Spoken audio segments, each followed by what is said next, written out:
오늘 부활절입니다.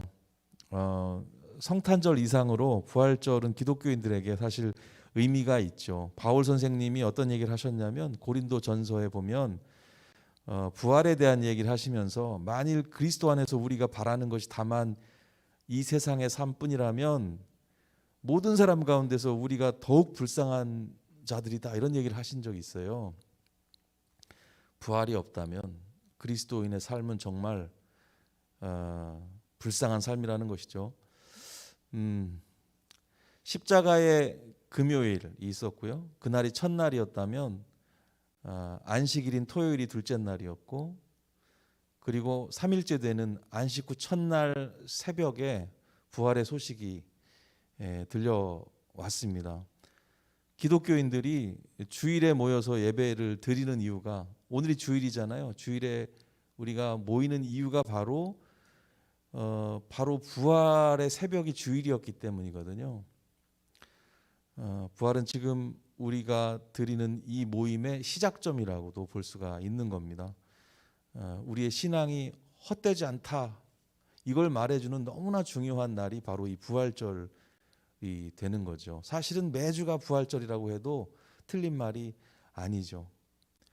이번 부활절에는요, 우리 함께 공동체가 각자 부활절 메시지를 전하기로 했는데요. 부활절 단 한 번의 메시지도 물론 특별한 의미가 있겠지만은 이번 기회에 부활의 의미를 좀 다시 새기고 부활의 생기를 또 우리의 삶 속으로 좀 다시 불어넣을 시간이 좀 필요하겠다 싶어서 그리고 또 그 부활은 지금보다도 우리가 부활을 대하는 어떤 그런 어떤 정성보다도 훨씬 더 정성스럽게 이 부활을 우리가 좀 보내야 될 필요가 있다는 생각이 들었어요. 그래서 가까운 교회는 4주 내내 부활의 메시지를 전하려고 합니다. 그래서 부활의 의미를 좀 새롭게 하자는 차원으로 큰 제목을 부활의 부활이라고 정해봤어요. 우리 안에 부활이, 그 부활의 의미가 다시 좀 새로워져야 되지 않을까, 부활되어야 되지 않을까 하는 마음으로 그렇게 좀 정해봤습니다. 부활절 당일이면서 또 부활의 부활 시리즈의 첫 시간 제목이 이겁니다. 부활이 수상하다고? 물음표가 꼭 중요한데요. 부활이 수상하다고? 라는 제목을 달아봤어요. 혹시 여러분 그 부활이 수상하다, 수상쩍다는 생각을 좀 해보신 분이 계실까요? 계실 수 있습니다. 지금 뭐 감히 말씀 못 하시겠지만 있으실 수 있다고 생각합니다. 부활에 대한 기록이 어디 나오냐면 모든 복음서, 그러니까 우리가 복음서 4복음서라고 하잖아요. 마태, 마가, 누가, 요한. 복음서의 맨 마지막 장을 보면 맨 마지막 장 한 장이 다 부활의 소식으로 이렇게 적혀 있습니다. 마태, 마가, 누가도 한 장씩 각각 할애해서 부활을 얘기하고 있고요. 요한복음은 2장이나 할애해가지고 온통 부활의 얘기를 하고 있어요. 그런데 책마다 내용이 살짝 다르고 등장인물이 살짝 다르고 집중하고 있는, 강조하고 있는 내용도 조금씩 달라요. 제가 요번에 또 설교 준비하면서 그 네 본문을 다시 한번 좀 비교해서 읽어보기도 했는데요.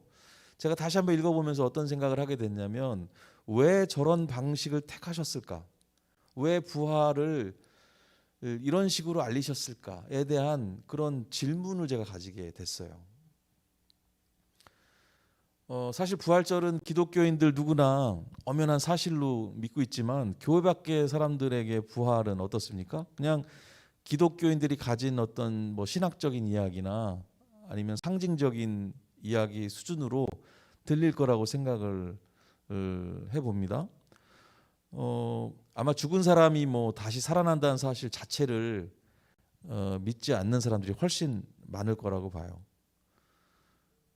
부활의 소식을 전해 들었던 제자들도 심지어는 믿지 않고 의심했었으니까요. 그러니까 성경의 기록이 이런 불신의 분위기를 깔끔하게 잠재워주면 참 좋겠는데, 부활을 얘기하고 있는 지금 말씀드린 이 복음서의 내용들을 꼼꼼히 읽어보면은 오히려 세상 사람들이 부활을 미심쩍어 할 만한 그런 내용들이 곳곳에 보여요. 그래서 오늘 제가 여러분께 두 가지 질문을 좀 준비해 왔습니다. 첫 번째 질문이 뭐냐면 이겁니다. 예수님이 무덤에서 나오는 걸 본 목격자가 누구였나요? 라는 질문 한번 던져보겠습니다. 누구였어요, 여러분? 혹시 알고 계시나요? 예수님이 무덤에서 나오는 걸 본 목격자가 누구죠?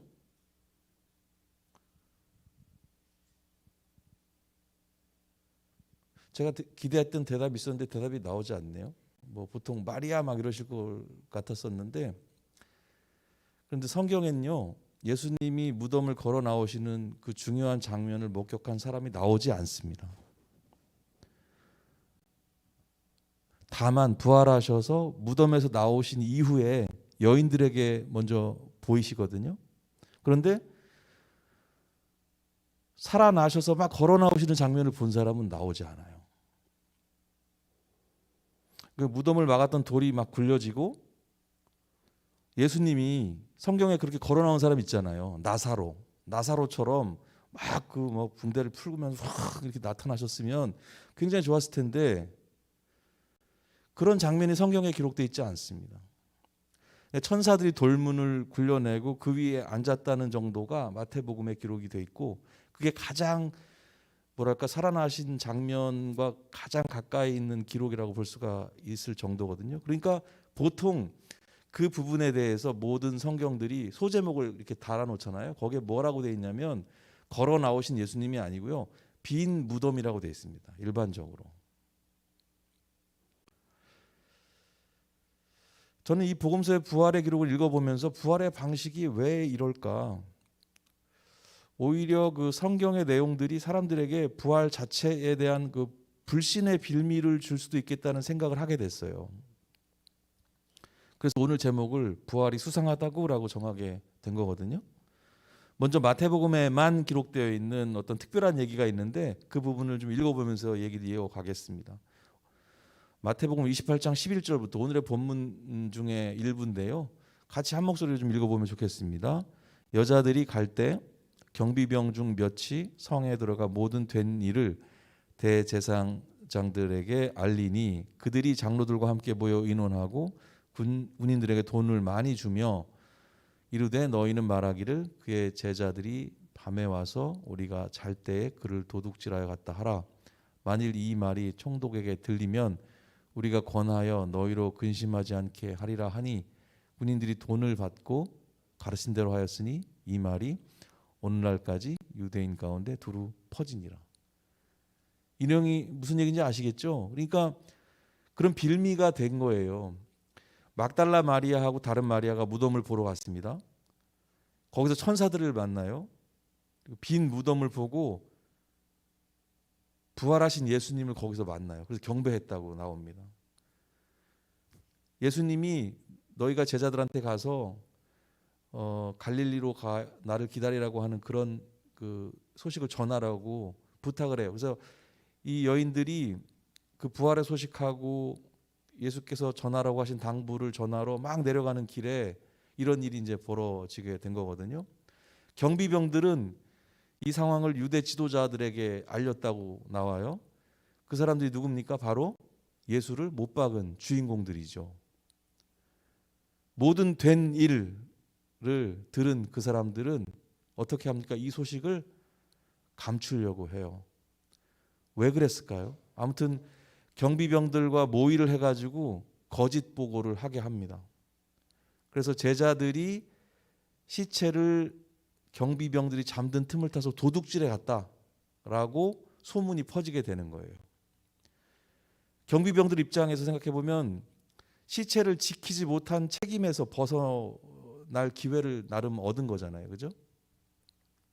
그러니까 거짓을 그 이야기하면서도 유대인 지도자들이 이 해준 제안에 대해서 꽤나 고마워했지 않았을까 하는 생각도 좀 해보게 됩니다. 목숨이 달아날 뻔한 상황이기도 했으니까요. 그런데 이런 생각을 해봅니다. 만약에 무덤에서 걸어 나오는 예수님을 직접 바라본 누군가가 있었다면, 혹은 부활하신 예수님을 처음 만난 사람들이 그 마리아 같은 여인들이 아니라 아주 유력한 사람들이었다면 어땠을까? 그랬다면 대제사장들과 장로들이 이런 거짓 소문을 퍼뜨리기가 쉽지 않았을 거예요. 하지만 결정적인 목격의 순간이 없었고 결정적인 증인도 없는 상황이에요. 여인들이 있었지만 당시의 여인들의 사회적 위치를 생각해 보면은 아무리 그 사람들이 진실을 목격했다 하더라도 유력한 증인이 되기가 굉장히 어려운 상황이었다는 거죠. 걸어서 나오시는 예수님을 직접 본 사람이 없었고 당시의 인구수에도 들지 못했던 그 여인들의 경험담이 부활 소식의 배경이었으니까 그 내용이 신빙성 있게 들렸을까요? 그렇게 아쉬운 증거와 힘없는 증인들을 통해서 이 부활의 이야기가, 이 엄청난 부활의 이야기가 성경에서 시작이 되고 있다는 거예요. 이상하지 않습니까?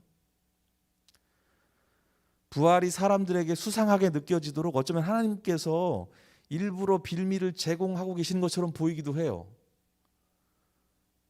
제가 수식을 하나 준비해 왔는데 빈 무덤 플러스 여인들의 증언은 괄호, 여기 괄호는 누가 봐도 부활이어야 하는데 세상 사람들이 거기에 시신 도둑질로 적어 놓기 딱 좋은 상황으로 만들어 놓은 그런 그림이라는 거죠. 하나님은 왜 일을 이런 방식으로 하고 계시는 걸까요? 우리가 하나님을 하나님으로 인정한다면 하나님이 이런 상황을 보시면서 아차 하시는 분이 아니심을 우리가 믿는다면 적어도 이런 어설퍼 보이는 상황은 하나님의 특별한 의도가 있을 것이다. 이렇게 생각해야 맞습니다. 그렇죠? 그래서 우리는 그 질문을 하고 있는 겁니다. 왜 일을 이런 방식으로 하고 계시는 걸까? 왜 이렇게 수상쩍은 느낌을 그냥 허용하신 걸까? 그 의도는 뭘까?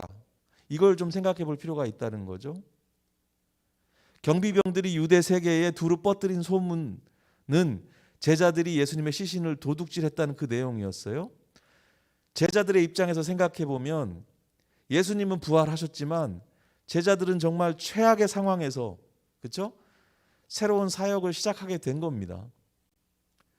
농사를 지을 때도 씨를 뿌리기 전에 땅을 고르고 부드럽게 하고 비료도 주고 해서 씨가 잘 뿌리내릴 환경을 만드는데 제자들이 복음의 씨앗을 뿌릴 환경이라는 거가 지금 너무나 척박했음을 알 수가 있는 상황이에요. 그런 거짓 소식들이, 가짜 뉴스가 퍼져 있는 상황에서 예수님이 부활하셨다고 말한들 그게 누구 귀에 진실로 들렸겠어요? 사람들은 어떻게 생각했겠습니까? 저것들이 시신을 훔쳐가 놓고 부활했다고 뻥을 치고 다니는구나. 그렇게 말했지 않았겠어요? 그런 상황 속에서 예수 그리스도의 복음이 제대로 전해질 수 있었을까요? 그런데 말입니다. 여러분은 부활을 믿으세요? 여러분 다 부활 믿으시죠? 다 꼭 끄덕이고 계시는데요. 주일 아침 이 자리에 나와 계시다는 게 부활을 믿고 계시다는 얘기입니다. 사실은. 그렇죠? 지금 우리가 부활을 믿고 부활절을 지킨다는 것은 놀랍게도 그런 환경 속에서도 이 복음을 누군가 받아들이고 전수했기 때문 아니었겠어요?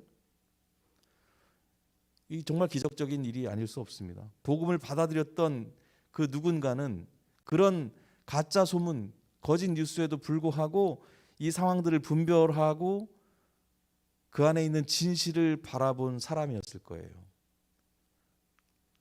진짜였다는 거죠. 하나님은 진짜를 기다리시는 분이십니다. 진짜에게 진짜를 전해주시기 위해서 하나님께서 허락하신 어려움이 우리가 바라보는 부활의 방식이 아니었을까 싶어요. 제자들에게는 거짓 소문의 어려움이 있었습니다. 욥이라는 사람, 성경에 등장한 욥이라는 사람에게는 이해할 수 없는 고난이라는 어려움이 있었고 예수님께는 죄 없이 지는 십자가라는 어려움이 있었어요. 바울에게도 알 수 없는 육체의 가시라는 어려움이 있었습니다. 하나님이 허락하신 이런 어려움들은 모두 의미 있는 어려움들이었어요. 우리들에겐, 우리 삶에는 어떤 어려움이 있나요? 아마 지금 이 자리에 계신 또 온라인에 함께하고 계신 모든 분들의 삶에 어려움이 없는 분들은 없을 거라고 생각합니다. 모든 어려움들은 모두 우리가 가진 믿음을 사용할 환경이 됩니다. 믿음을 사용할 환경이 된다는 겁니다. 믿음은 사용하는 거예요. 믿음은 쓰는 거예요. 믿음은 가지고 다니는 게 아니라, 그렇죠? 사용하는 겁니다. 믿음은 그렇게 사용하는 거라고 여러분들이 동의하신다면, 그렇다면 그렇게 믿음을 의미 있게 사용하는 때가 언젠가요? 믿을 수 없을 때죠. 믿을 수 없을 때 믿음은 의미 있어지는 거죠. 생각해 보니까 우리 인생 전체가 이 믿음을 사용할 환경이라는 생각도 해보게 돼요. 어려움은 끊이지 않고 하나님 나라는 보이지 않으니까요. 나는 믿음을 가지고 있어라고 생각하고 살았는데 막상 사용하려고 보니까 내 안에 믿음이 있었나 싶을 때가 있죠. 저도 작년 한 해를 그런 한 해로 보내기도 했었습니다. 그런데 진짜 믿음은 진짜 어려움 속에서 발견이 돼요. 하나님은 지금도 진짜를 기다리고 계십니다. 만약 부활의 확실한 증거, 또 강력한 증인이 있었기 때문에 그 부활을 받아들이는 거라고 한다면 우리의 믿음이 사용된 상황은 더 이상 아닌 거죠, 그게. 그래서 성경에서는 보지 않고 믿는 자가 복이 있다, 이렇게 말씀을 하고 계시죠. 첫 질문에 대한 하나님의 의도를 제가 정리했는데 함께 좀 한 목소리로 읽어보면 좋을 것 같습니다. 같이 읽으실게요.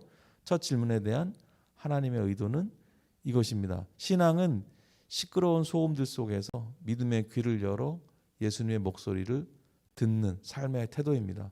그 신앙의 태도가 우리에게까지 전수되어 왔습니다. 부활을 직접 목격하지 못한 이후 세대 모두에게 하나님은 부활의 믿음, 부활 신앙을 요청하고 계신 것입니다. 이제 두 번째 질문을 드려보려고 해요. 두 번째 질문은 이겁니다. 부활 이후에 예수님은 왜 거기로 가셨는가? 거기가 어딜까요, 여러분? 예수님이 어디로 가셨는지 아세요? 갈릴리로 가셨습니다. 왜 하필 갈릴리로 가셨을까에 대해서 좀 생각을 해보려고 해요. 부활 사건은 사실 굉장한 이벤트 요소를 가지고 있습니다. 죽은 사람이 살아났다는 것만큼 놀라운 일이 어디 있겠어요? 하나님이 마치 그 성막을 지을 때처럼 성막을 지을 때 명하셨던 그 디테일이 있지 않습니까? 그렇게 자세하게 사람들에게 명령해서 이 부활을 준비시키셨다면 정말로 지상 최대 이벤트가 되었을 수도 있는 그런 상황이었죠. 여러분이 만약에 예수님이었다면 그 고생을 하시고 그렇게 핍박을 당하시고 죽으셨다가 이제 막 여러분들이 부활하셨다면 어디에 먼저 가서 뭐 하시겠어요? 혹시? 그런 한번 상상을 좀 해보실까요? 부활을 보다 많은 사람들이 경험할 수 있도록 부활하신 후에 광장이라든지 뭐 성전이라든지 많이 사람들이 모이는 회당 같은 곳에 나타나셨다면 어떤 뭐 흥행 보장 이벤트가 아니었을까 그런 생각이 좀 들거든요. 빌라도를 찾아가서 비겁한 놈이라고 막 홍군형을 내주시거나 차라리 로마 군사들이 막 모여 있는 그런 병영에 나타나 가지고 군인들을 좀 깜짝 놀래켜 주시거나 막 그랬으면 어땠을까요? 부활 후에 그동안 묵은 채증을 막 날려버리듯이 그렇게 사이다 행보라는 표현 있잖아요. 막 그런 것들을 막 이렇게 이어가시는 그런 상상을 좀 해보게 됐는데요. 하지만 예수님은 그러시지 않았어요. 정말 갑갑하신 분이죠. 오로지 제자들에게만 나타나셨어요. 그것도 저 시골 갈릴리로 일부러 가셔서 그렇게 하셨습니다. 오늘 본문에 이어지는 본문인데요. 같이 좀 읽어보겠습니다. 28장 16절부터 20절까지 11 제자가 갈릴리에 가서 예수께서 지시하신 산에 이르러 예수를 배웁고 경배하나 아직도 의심하는 사람들이 있더라. 예수께서 나와 말씀하여 이르시되 하늘과 땅의 모든 권세를 내게 주셨으니 그러므로 너희는 가서 모든 민족을 제자로 삼아 아버지와 아들과 성령의 이름으로 침례를 베풀고 내가 너희에게 분부한 모든 것을 가르쳐 지키게 하라. 볼지어다 내가 세상 끝날까지 너희와 항상 함께 있으리라 하시니라. 이게 마태복음의 마지막 장면이거든요. 예수님은 부활 이후에 시골 마을 갈릴리로 장소를 정하시고 11 제자들을 모두 그곳으로 부르셨습니다. 군중들이 막 모여 있는 곳에서 부활하신 예수님이 제자들을 막 세워주시고 영화롭게 이렇게 막 만들어 주셨으면 이후에 복음 사역이 굉장히 좀 편해지지 않았을까요? 막 인준해 주시는 느낌 있잖아요. 막 이렇게 좀 제자 임명식 같은 거 막 이렇게 하면서 앞으로 이제 가운도 막 입혀가지고요. 마치 무슨 목사 안수식 같은 거 하듯이 막 이렇게 해가지고 이 사람들이 앞으로 복음을 전할 뭐 일꾼들입니다. 막 박수도 받고 이렇게 좀 하셨으면 좋겠는데 그렇게 안 하셨다는 거죠.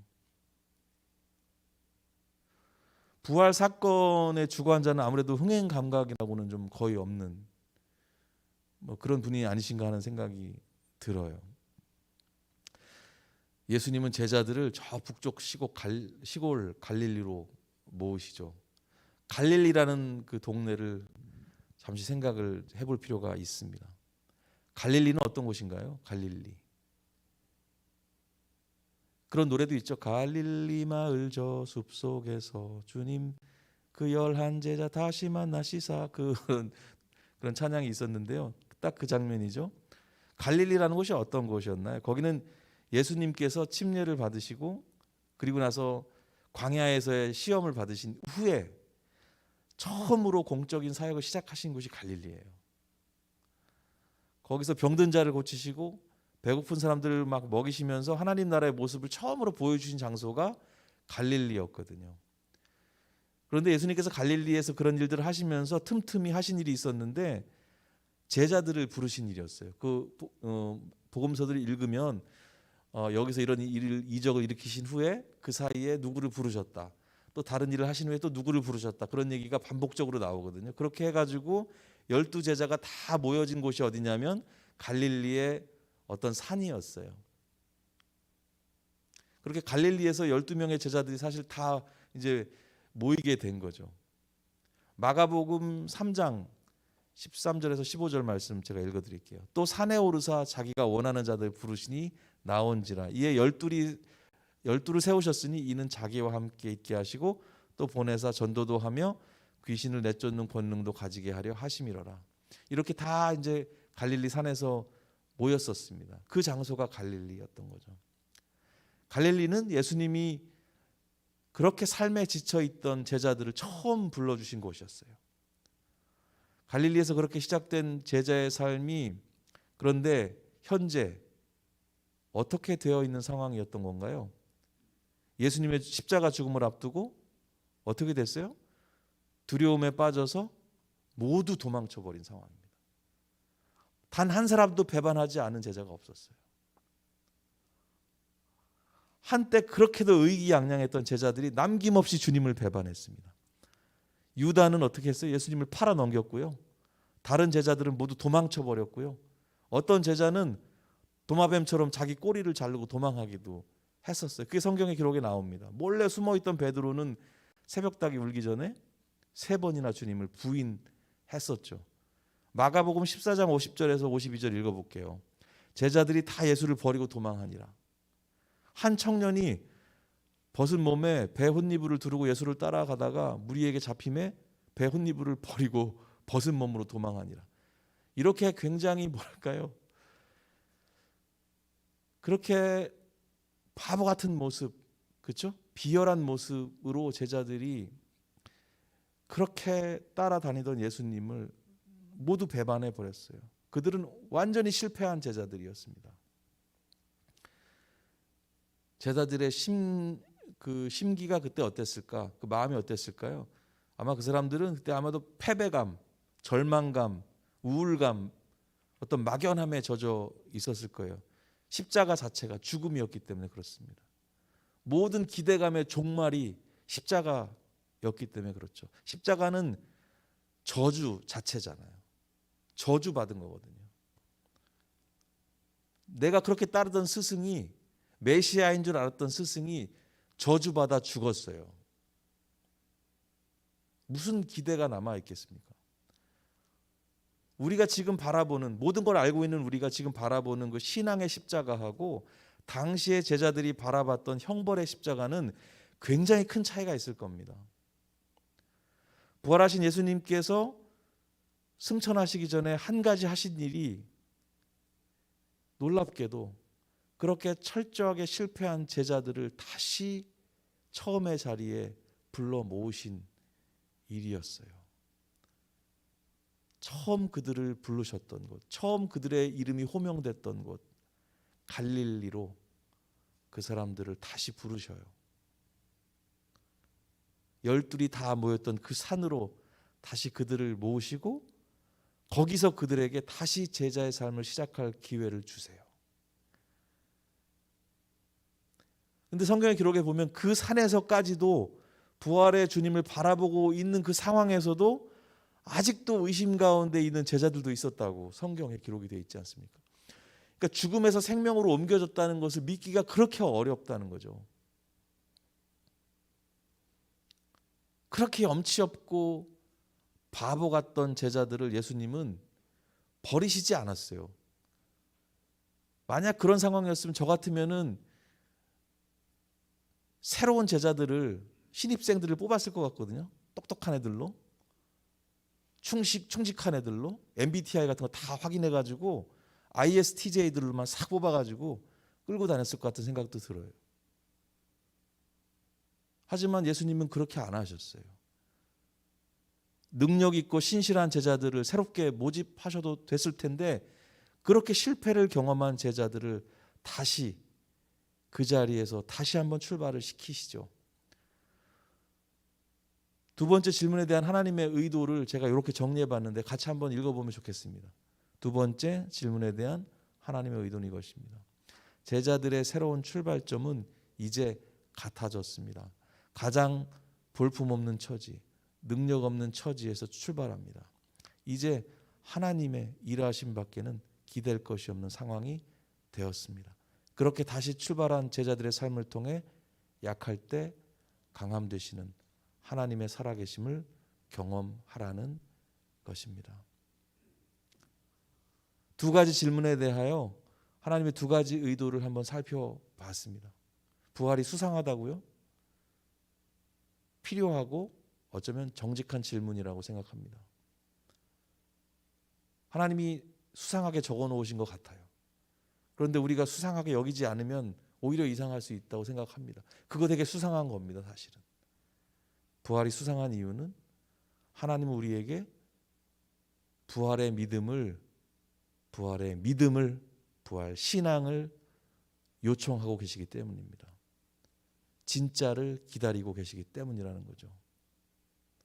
부활이 수상한 이유는 하나님은 우리가 가장 약할 때 강함이 되어주시는 분이시기 때문입니다. 우리를 통해 하나님이 드러나는 그런 삶을 살게 하려 하시기 때문입니다. 수상함 너머에 있는 하나님의 마음을 함께 바라보는 그런 부활절 아침이 모두 되셨으면 좋겠습니다. 이 시간 함께 좀 기도하실까요? 오늘 좀 도발적인 제목으로 말씀을 좀 나눴습니다. 저의 짧은 묵상이었지만은 그러나 하나님께서 우리들에게 오늘 아침에 전해주고 싶으신 마음이 있다고 생각해요. 믿음에 대하여 다시 한번 돌아볼 수 있으면 좋겠습니다. 나는 과연 부활하신 주님을 믿고 있는가?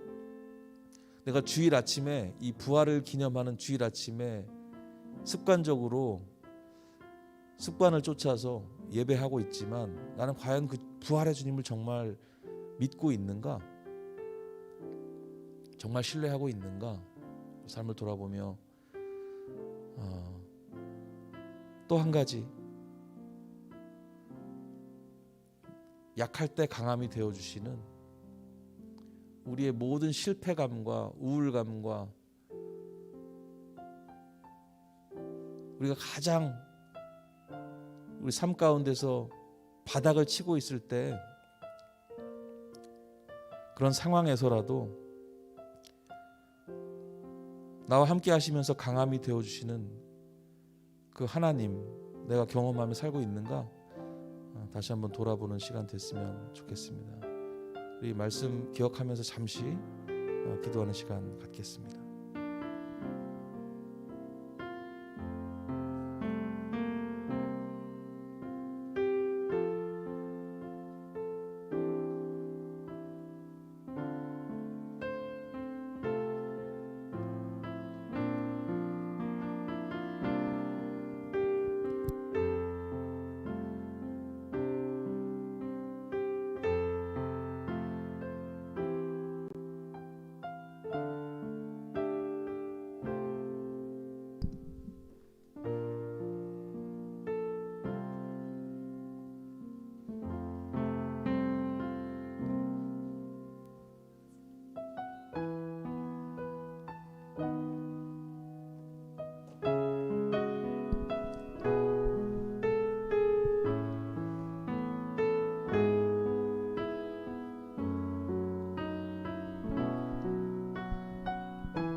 부르겠습니다. 세상 흔들리고. 세상 흔들리고 사람들은 변하여도 나는 주를 섬기리. 주님의 사랑은 영원히 변하지 않네. 나는 주를 신뢰해. 세상 흔들리고. 세상 흔들리고 사람들은 변하여도 나는 주를 섬기리. 주님의 사랑은 영원히 변하지 않네. 나는 주를 신뢰해. 오직 믿음으로. 오직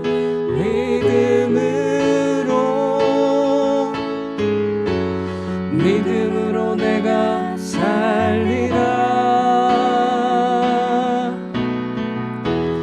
오직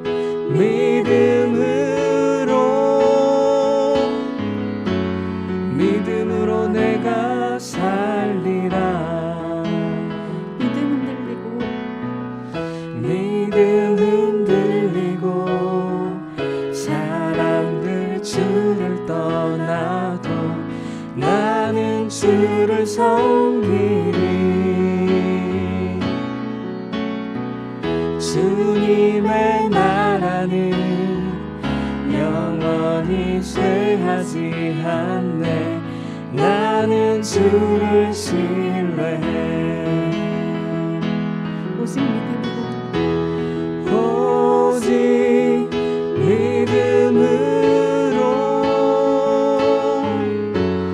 믿음으로 내가 살리라. 오직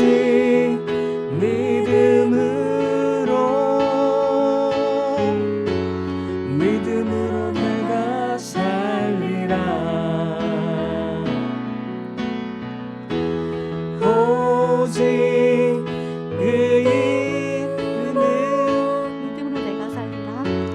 믿음으로 내가 살리라.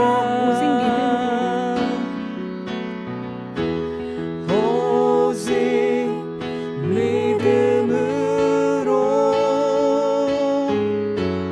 믿음으로 내가 살리라. 오직 의인은. 오직 의인은 믿음으로 말미암아 살리라. 오직 의인은 믿음으로 말미암아 살리라. 오직 의인은. 오직 의인은 믿음으로 말미암아 살리라. 오직 의인은 믿음으로 말미암아 살리라.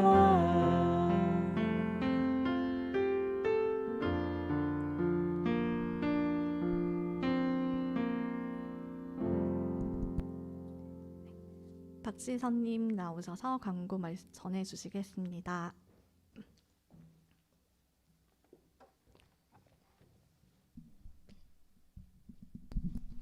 네, 가까운 교회에 오신 여러분들을 환영합니다.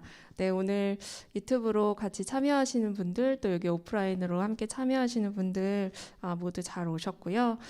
오늘 정말 어느 때보다 유튜브 댓글창이 뜨거웠는데요. 네, 오늘 처음부터 음향 사고가 있어가지고 그랬던 것 같아요. 네, 다음에는 좋은 소식들로 댓글창이 뜨거워졌으면 좋겠습니다. 오늘 예배 드리는데 불편 드려서 너무 죄송하고요. 저희 좀 더 잘 점검해서 다음 주 예배 더 잘 준비해 보도록 하겠습니다. 네, 4월에는 우리 이길승 목사님께서 한 달간 메시지를 전해 주실 거고요. 장소는 동자 아톨 이곳에서 한 달 내내 진행될 예정입니다. 30명 예배 신청을 받고 있고요. 오늘도 자리가 조금 많이 비었는데 참여해 주실 분들은 문자로 예배 신청해 주시면 될 것 같습니다. 그리고 꼭 그 날짜에 신청을 못 하시더라도 주말 같은 때 빈자리가 있으니까요. 주말이라도 따로 연락을 주시면 저희가 안내를 해드리도록 하겠습니다. 오늘 부활절인데요. 저희가 오늘 기도 카드와 또 소소하게 부활절 달걀을 준비했어요. 오늘 못 받으신 분들은 나가시면서 달걀과 기도 카드를 가지고 가시면 될 것 같고요. 이 기도 카드는 4월 한 달 동안 갖고 계시면서 같이 기도, 중보기도 해주셨으면 좋겠습니다. 예배 후에는 따로 모임은 없고요. 소모임은 리더분들의 안내에 따라서 편안한 시간대 자유롭게 진행이 되고 있습니다. 혹시 나는 소그룹은 지금 없지만 참여를 하고 싶으신 분들 계시다면 문자로 소모임에 참여하고 싶다고 연락을 주시면 저희가 안내를 해드리도록 하겠습니다. 저희가 지금 현장 예배를 진행하고 있는데요. 보시다시피 도움의 손길이 좀 많이 필요합니다. 저희가 혹시라도 영상이나 PPT 같은 걸로 도와주실 수 있는 분들은 저희 일요일 날 9시 30분까지 오시면 함께 참여해 주실 수 있거든요. 혹시라도 일요일 날 9시 30분까지 오셔서 준비를 도와주실 수 있는 분들 계시다면 신청을 많이 해주셨으면 좋겠습니다.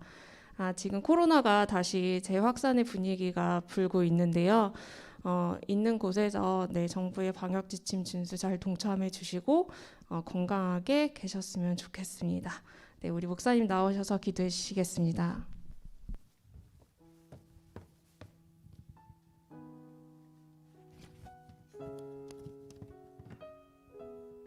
우리 다 함께 자리에서 일어나셔서 우리 부활 아침 또 우리 첫 예배 우리 기도하고 마치도록 하겠습니다.